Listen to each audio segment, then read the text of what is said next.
Vilnelė – vienas svarbiausių Lietuvos sostinės simbolių. Nuo šio upės vardo kildinamas ir lietuviškas Vilniaus pavadinimas.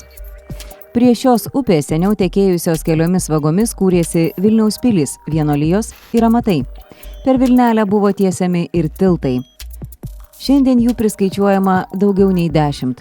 O pirmasis tiltas į Užupio priemiestį minimas Lietuvos didžiosios kunigaikštystės privilegijoje, išleistoje Salaspilio mūšio metais, Zigmanto Vazos laikais, 1605-aisiais. Pagal šalia buvusios Vilniaus sienos vartus jis vadintas Paso arba Išganytojo tiltu. Čia stovėjo mediniai tiltai. Buvo dažnai perstatomi, juos pasiglemždavo gaisrai ar nuneždavo potviniai.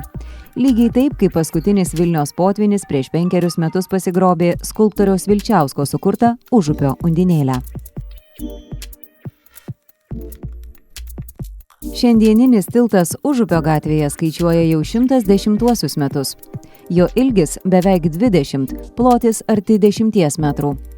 Sijinis metalinis tiltas buvo pastatytas jau per Vilnių nutiesus Peterburgo-Varšuvos geležinkelį, miestui tampant pramonės centru.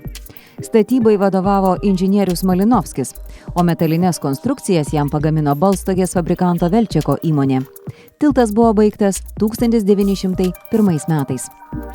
Dar senesnis Paplaujos tiltas pabaigtas statyti 1882.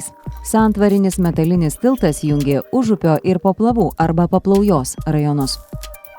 Abipus Vilnelės kūrėsi stambiausios to meto Vilniaus industrinės įmonės. Todėl buvo reikalingas tvirtas ir patvarus tiltas. Metaliniam tiltui, kurio ilgis daugiau nei 20 metrų, o plotis /6, konstrukcijas teikė žymi Varšuvos firma Lilpop, Rau ir Co. Prieš kelerius metus Vilniuje atsirado nauja tradicija.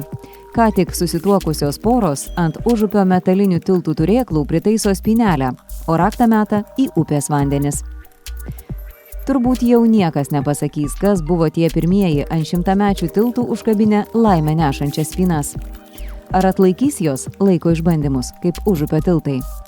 Tai žino tik upės Vilnys.